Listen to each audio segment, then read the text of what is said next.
अस्सलामु अलैकुम वरहमतुल्लाहि ताला बरकातुहू। दोस्तों, रजब शरीफ का महीना शुरू हो गया है और इस वक्त आपको सोशल मीडिया पर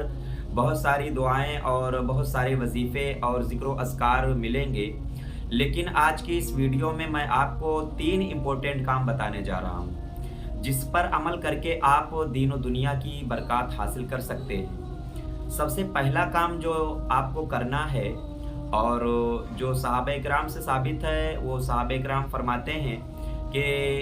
जब रजब शरीफ का महीना आता तो प्यारे आका सल्लल्लाहु ताला अलैहि वसल्लम दुआ फरमाया करते थे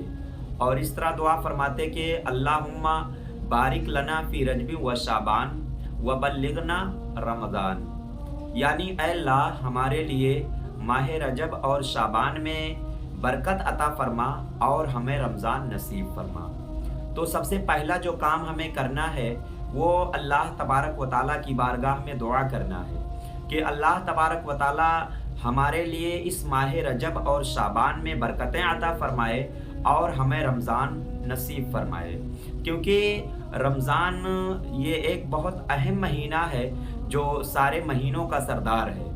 और इसकी दुआ इसलिए करनी चाहिए क्योंकि जब हमारे यहाँ कोई मेहमान आने वाला होता है तो उसकी हम तैयारी करते हैं और उस एतबार से तैयारी करते हैं, यानी जिस तरह हमारे यहाँ मेहमान आने वाला होता है उसकी हैसियत को देखकर हम उसका इस्तकबाल करते हैं, उसकी तैयारी करते हैं। तो इसीलिए माह रमज़ानुल मुबारक बहुत ही अज़मत और अफजल व आला महीना है, तो इसलिए हमें 2 महीने पहले से उसकी दुआ करनी चाहिए और उसकी तैयारी करनी चाहिए। तो अब चूँकि रमज़ान जो है वो तमाम महीनों से अफजल है, तमाम महीनों से आला है,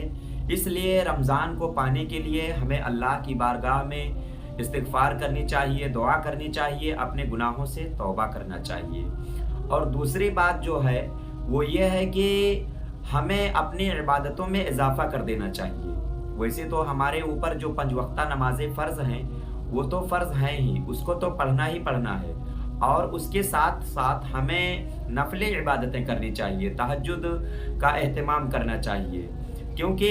ये माह रमज़ानुल मुबारक जो है ये बहुत ही अज़मत और मर्तबे वाला महीना है, बहुत ही ख़ास इबादत वाला महीना है। तो हमें चाहिए कि हम 1.5 महीने 2 महीने पहले से इबादत में इजाफ़ा कर दें ताकि हम पूरी तरह से रमज़ान के लिए परफेक्ट हो जाएँ, रेडी हो जाएं, तैयार हो जाएं। तो इसलिए हमें अपनी इबादतों में ज़्यादती कर देनी चाहिए और उसमें इजाफ़ा कर देना चाहिए कि जब रमज़ान शरीफ आ जाए तो हम उसमें दिल खोल कर इबादत करें और हमारी पहले से इबादत की आदत लगी रहे। और जो तीसरी चीज़ है वो है कुरान की तिलावत। इस माह रजब और माह शाबान में हमें कुरान करीम की ज़्यादा से ज़्यादा तिलावत करनी चाहिए, क्योंकि प्यारे आका सल्लल्लाहु ताला अलैहि वसल्लम रमज़ान में कुरान शरीफ की तिलावत बहुत ज़्यादा किया करते थे। तो इसलिए हमें कुरान की तिलावत इस महीने में ज़्यादा करनी चाहिए और साथ ही साथ इस महीने में रोज़ा भी रखना चाहिए, ज़्यादा से ज़्यादा रोज़ा रखना चाहिए, क्योंकि माह रजब के बाद माह शाबान है और उसके बाद रमज़ान है, और जब हम अभी से रोज़ा रखेंगे तो हम माह रमज़ान के लिए पूरी तरह से तैयार रहेंगे। तो इन कामों को हम ज़रूर करें और दूसरों को भी बताएं।